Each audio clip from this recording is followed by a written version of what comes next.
विठ्ठलाच्या कपाळावर जो चंदनाचा टिळा लावला जातो त्याच्यावरती एक काळ्या रंगाचा टिळा देखील लावला जातो. तो टिळा काय आहे हे तुम्हाला माहितीये का? जितके भक्त विठ्ठलाच्या दर्शनासाठी पंढरपूरमध्ये येतात ते रात्रभर रांगेमध्ये उभे राहतात.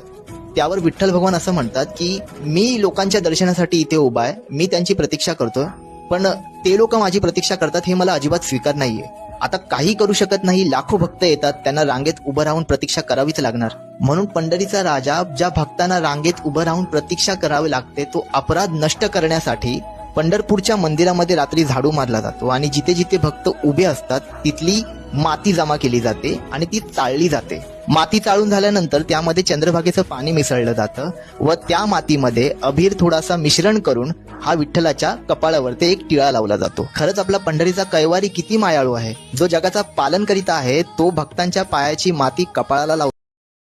Download ShareChat.